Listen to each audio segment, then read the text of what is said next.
Ladies and gentlemen, welcome to 4.5 Marks. I am your host, Traveler Hero, and I have with me the voice of New Sound Wrestling, Charlie Eccles, and the voice of the, let's see if I'm saying this right, the Sioux Falls Stampede. Yes, you got perfect. It. Sioux Falls Stampede. So that's crazy that it's that you do wrestling and hockey. Yeah, two physical like sports. Yeah.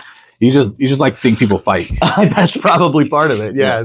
I had been doing wrestling for a long time and then slowed down with it for a bit. And then a gig with the Stampede opened up and they had an open tryout. And I wound up being the only guy who really had experience. And I've been doing this. This is my 4th season with them. So, yeah. Oh, very cool. Yeah. Yeah. I love hockey. Do you? So like in my household, like the 2 sports I liked was hockey and baseball. Yeah, sure. No one around me watched it. No one cared. So I didn't grow up on it. And so I missed out on so many opportunities and so many games. Yeah. I've been to 1 baseball game. I've been to 1 hockey game. Okay. Right, and that's it. Well, and you guys have the Lancers down there too. Yeah, correct. So, I mean, no offense, Omaha, but your hockey team is garbage. But at the same time, like it's a well-renowned league, and you guys, if you ever want to go, I mean, they seem to do a good job. They have a nice arena. I know that. So. Yeah. The 1 game I went to, it was awesome. It was a cool experience. I think they won. I don't remember. It was so long ago. I think I was a sophomore in high school. Okay. So it was so long ago. But let's just talk about anything and everything. So I guess it's gonna be kind of 2-part question because the same question. But how did you get into wrestling? And then like is hockey like a sport that you like, or like how'd you fall into wanting to be involved in hockey? Yeah, good question. So to answer that second question first, I've always kind of been a fair weather hockey fan. Okay. I never follow it fluently. I've never been a guy who's like following the NHL up until the Stanley Cup or anything like that. But we have a really, really well-established team here in Sioux Falls. And I would go to probably 4 or 5 games a year. Oh, wow. And they play 30. So, I mean, it's a drop in the bucket compared to a lot of the people that were going. Right. But I was in professional wrestling for about 8 years before taking the job with the Stampede. And what happened was I wound up having a kid and I wanted to slow down. And I know you're a dad too, right? Yeah. So you know how it is. You got to slow down a little bit. You got to be home more often. So being on the road 3 to 4 weekends out of every month here wasn't really an option anymore. Right. So I decided to slow down. I quote unquote retired for a minute there and then decided that New Sound was a cool opportunity. And I asked if I could come back, but I quote unquote retired with everything. But prior to that, I was ring announcing for Magnum. I've commentated for Magnum. That's where I met everybody in that. I did stuff in Minnesota and Iowa, a little bit in North Dakota. And I hit up a lot of kind of these major promotions that you see that have popped up. And there were a few others that I really wanted to that I never got a chance to, but I did that for about 8 years. And now I'm into the hockey and I do a couple of shows here with New Sound every year. I was making some rounds doing Magnum for a little while, about once or twice a year, but Alex has really done a nice job out there. So they decided to keep him full time. So we'll acknowledge Alex. So I've always kind of like considered it. He's never been like a direct protege by any means because Alex has done a lot of stuff on his own and he's doing great.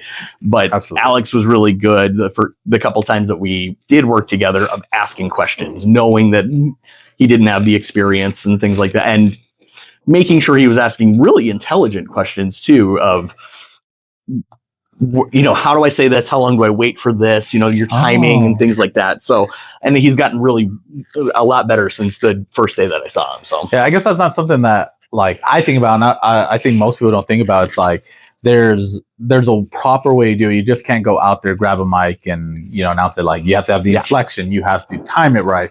You got to get them out there. Like you have to do everything in a proper manner, in a proper timing. That's really anything with like wrestling and to like you mentioned with Alex. It's knowing it is just kind of a thing for the wrestling business. It's like if there's someone more experienced than you should be asking questions when working with them. Yeah. So did you always do like I guess call it voiceover work? Sure. Or were you like in the ring ever at the point? No, I never was. Okay.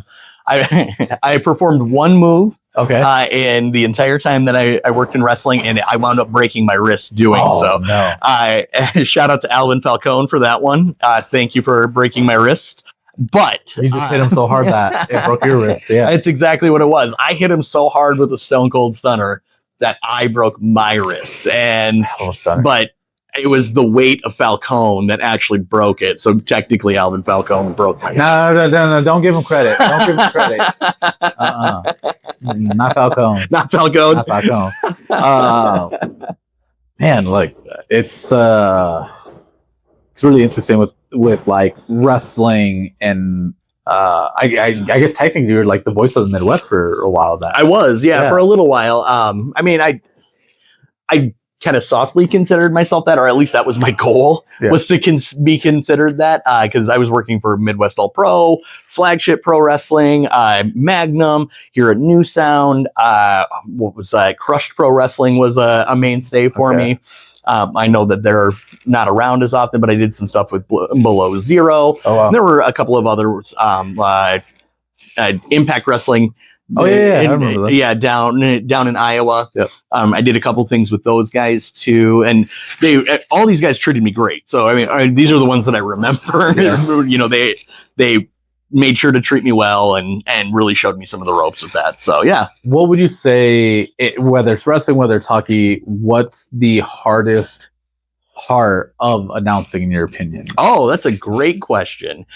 You know, I think it show by show, the hardest part, you know, and if you're looking at wrestling, I will say, you know, not every match is a banger, right? Right. So sometimes that crowd, you got to get them back. You know, you might be on match 3 and you've got a 7-8 match card. Yeah. And we might have something that happened during that third match that maybe we got to figure out how to get that going. You know, that's so I think I've been able to figure that out and transition some of those crowds into like, we're going to stay into this. We've got more coming up, and see how I can warm up the crowd from there. You know, and I think the best piece of advice actually that I've ever gotten as a ring announcer was from Jason Strife.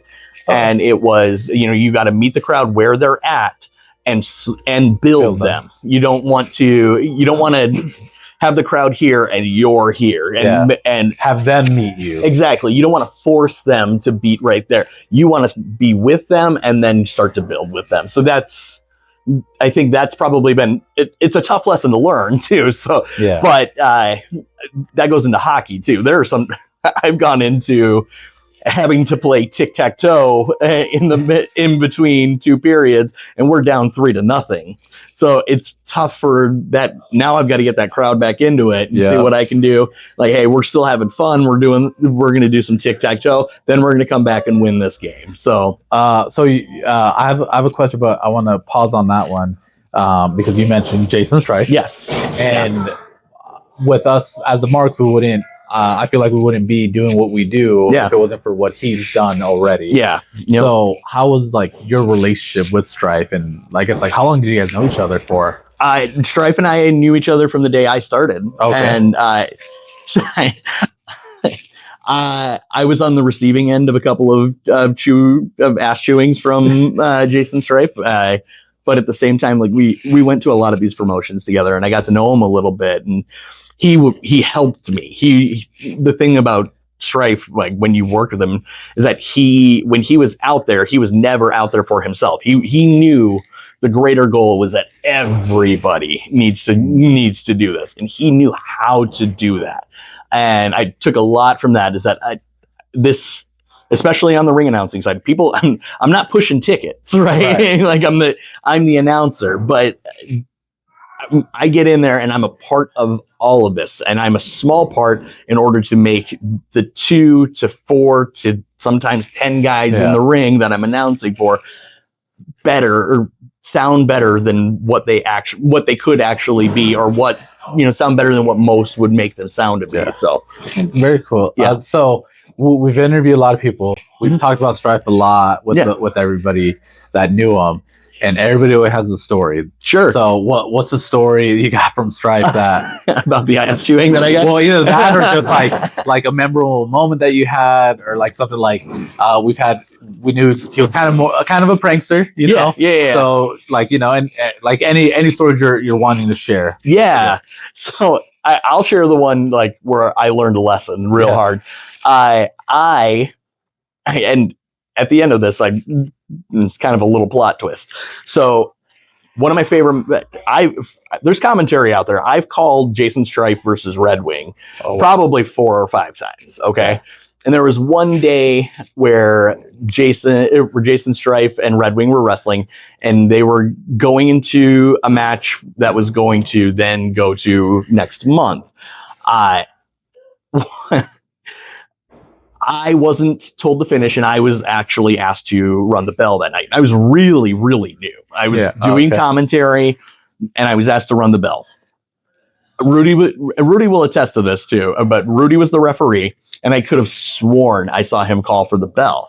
So I hit the bell, and then I get to the back, and he rips into me. You rang the bell too early. We weren't even to our finish yet. What the hell's your problem? Why aren't you paying attention out there? And I knew in that moment my job was to take my lashings so we could move on, so I could learn.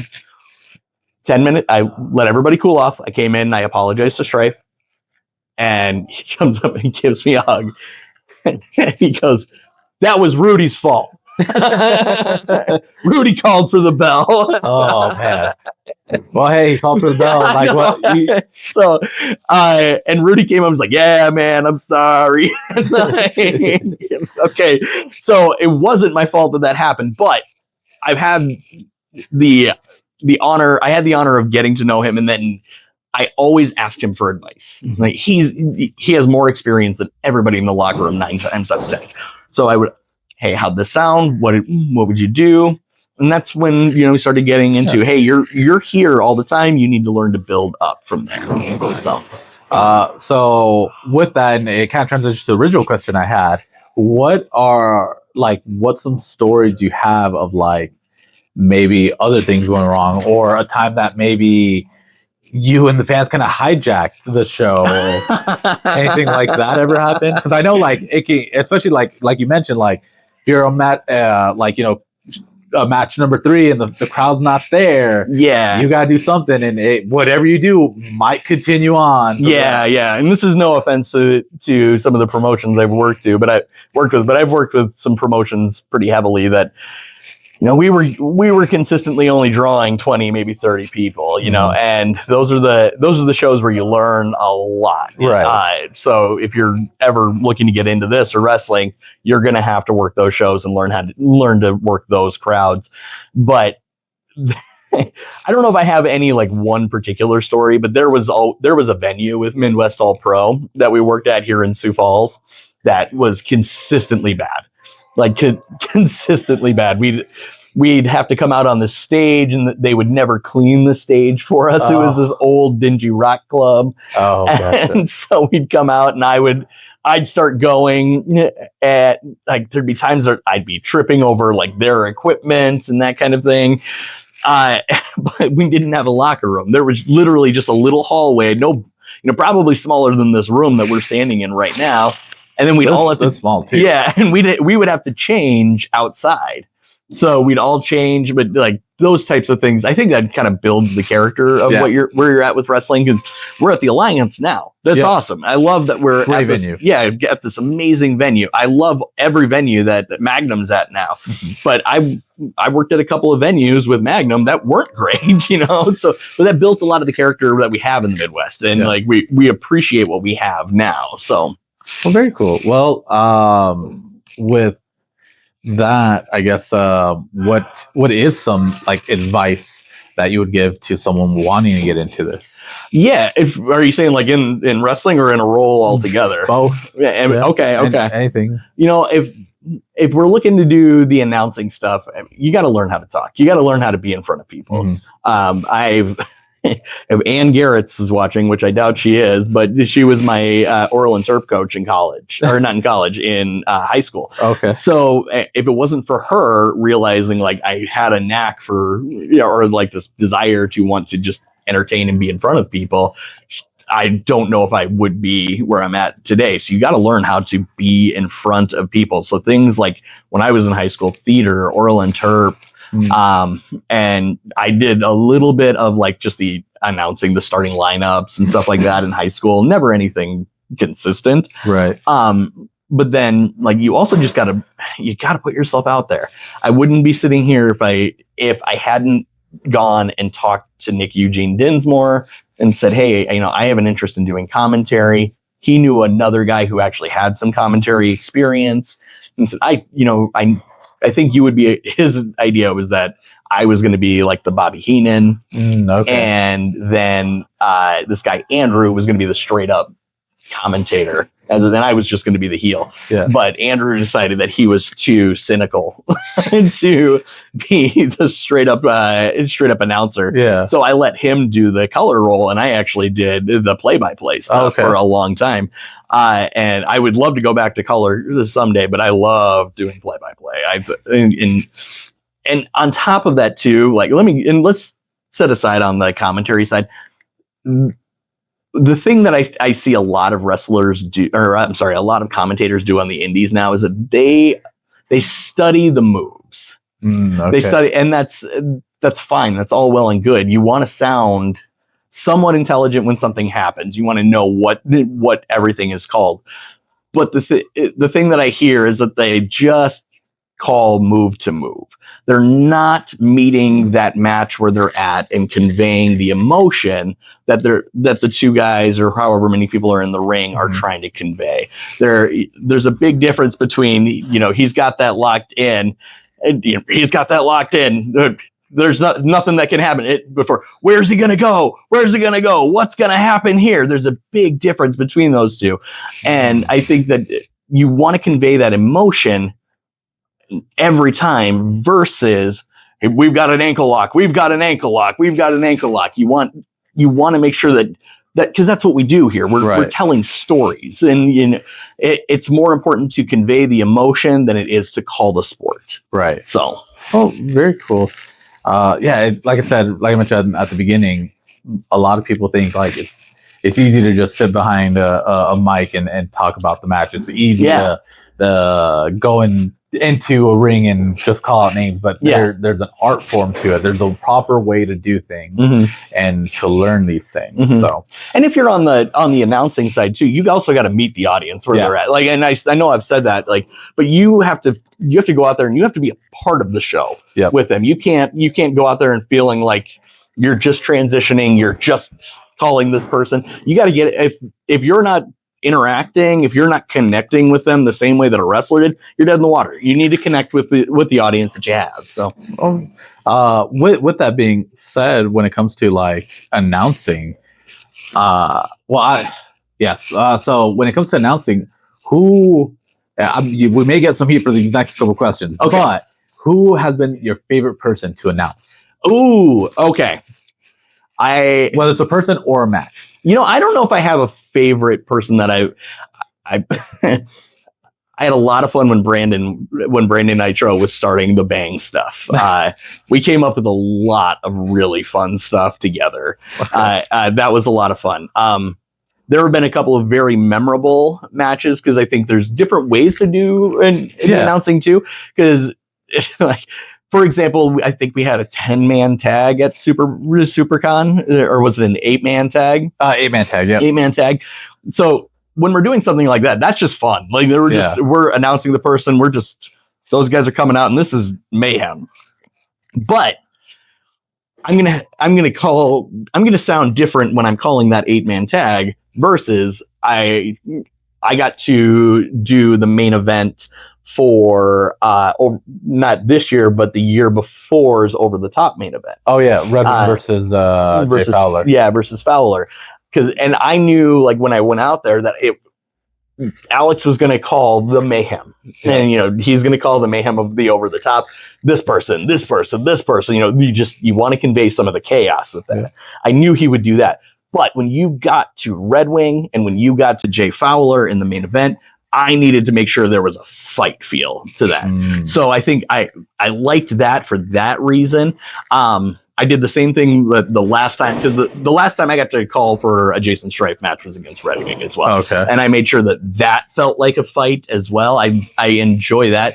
But at the same time, I have a really good time with guys like last month when we got to go, when we had Danhausen. Oh yeah. He's got he's got no weight, no hometown. Just love that Danhausen. Like I love just the goofiness, the silliness of it. I love all of it. It's not like, I don't know if I have a favorite between one or the other, but my goal is to make sure I convey the feel of the match in my announcing. So, and the next question to that is, when you did do commentary, you did you did commentary kind of everywhere. You were the voice of the Midwest. So, who was your favorite commentary partner? Oh, I know it's gonna get you some heat. But. No. Andrew was my first one. I had a lot of fun with Andrew. Chris Tubbs and I had a lot of fun together as well. Had a lot of fun with Daisy as well. I've had quite a few of them. There's something to be said for the chemistry that I have with Spotlight Mike. Oh, really? Yeah, and I think he would say the same. It's like we hate each other, but we know what's going on. Like there is something there for he and I have stood on that. Like we'll stand on business when it comes to the fact that if you put him and I, it doesn't matter what match in the Midwest. He and I are the best commentary team for it. And I haven't grabbed a microphone with commentary in about 2 years at this point. And I can tell you right now, if I sat with Spotlight Mike, we would be the best comment. And this is no offense to you guys either. Yeah. So, but Mike and I would be the best commentary partners for whatever match you've got. Yeah. Well, I mean, you guys have the experience. We got the longevity. Me and Jabrim have known each other for a long time. And there's no offense whatsoever, but like I feel very confident when I'm with Mike. Yeah. I get it, and we got a lot to learn from both of you guys. So we'll be asking some questions off camera about this stuff. But we've talked about quite a bit, and I have one last question for you. What is the appeal to driving the Zamboni? Have you seen a Zamboni? I have, yeah.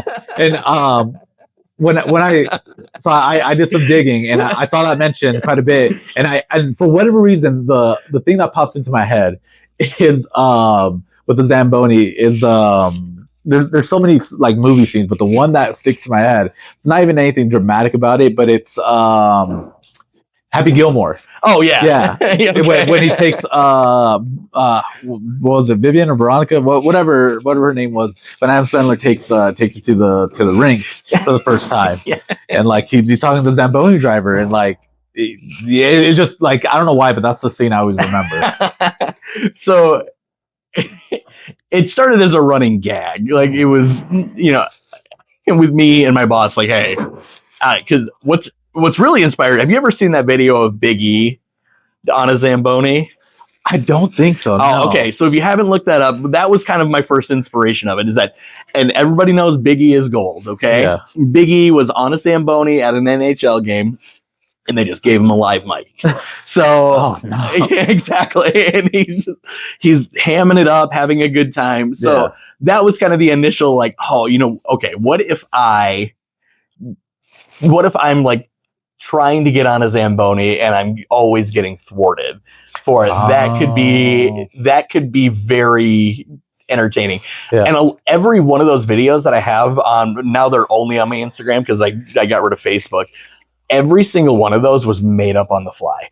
Really? Every single one of them. There was very very, very little thought to it that it was just like, okay. But then I would bring in like, there's a couple of them and I forget his name, but I brought in the actual Zamboni driver from the Denny Sanford. Oh my God. And he would just like deny me from getting in there and things like that. So I think it was more, I don't know, just generating a fan base and trying to have fun with it. I will get on that Zamboni, damn it. Like, I will eventually get on that. But last season I didn't make any videos. You know what? Now that you're saying this, I think I got kind of bring back. I'm bringing them back. We're gonna do those Zamboni videos again. So, well, that's kind of what I got. It's been I learned so much about you. Like you're like.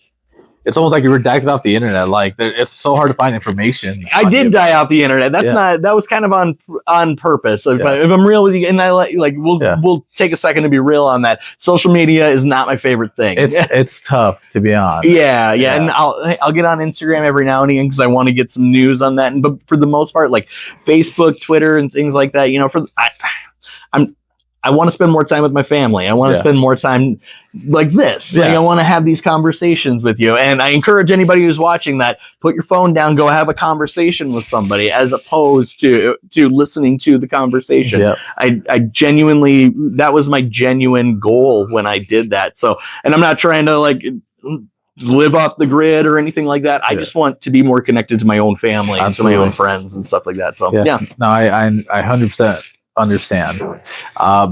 This is probably gonna come out sometime December. Okay. What do you want to plug? What do you want to say? Ooh, December. Okay, so February 12th, 2026, Wiener Dog Night for the Sioux Falls Stampede. If you haven't been to Wiener Dog Night, that I am one of the few announcers in this area. We're gonna have 11,000 plus in that arena for Wiener Dog Night. We'll be past this, but in the day before Thanksgiving, we're also doing Corgi Night. So we're doing Corgi races and Wiener Dog races with the Sioux Falls Stampede. I'm sure we'll get a schedule for New Sound Wrestling. I'll probably just pop up and say hello down at Magnum every once in a while. Those guys are my boys. I love everybody there. Congratulations to one of my best friends in pro wrestling is Brandon Nitro. I was so sad that I was not able to be there when he won the title, but at the same time, I know how, I don't think I could convey how much that meant to not just Brandon, but to me and to a lot of us here in Sioux Falls, especially that he won that title. But you'll just kind of see me popping up from time to time. I've got a full schedule of Sioux Falls Stampede games. I will pop up for wrestling. I think there's some wrestling stuff I haven't that I'm working on. And I'm not going to say much right now because we're getting there, but you'll see a little bit more of me on social media here soon, but that's just, we're working on some stuff on my own. So yeah. Okay. What's your Instagram handle? It is holy cow, I don't even remember now. It's at Voice Charlie 1. It used to be at Wrestling Voice 1. Now it's at Voice Charlie 1 because I'm not just a wrestling voice anymore. I'm with hockey. I've done right now. I tried really hard. They're doing the Olympic trials for curling right now. Oh yeah. So I tried really hard to get on that. So I wanted to get on all of the stuff. But I'm on a couple of different podcasts as guest host and things like that. So yeah, you'll see me. All right, ladies and gentlemen, again. Like, comment, share, subscribe. And follow Charlie. Follow all of wrestling. Follow New Sound. Follow Magnum. Just come with your boys and we'll post everything. We'll post all the shows that we know about every month, the first of the month, sometimes the second if it's depending how life goes. But again, as you know, if that check bounces, so do you. Okay, bye.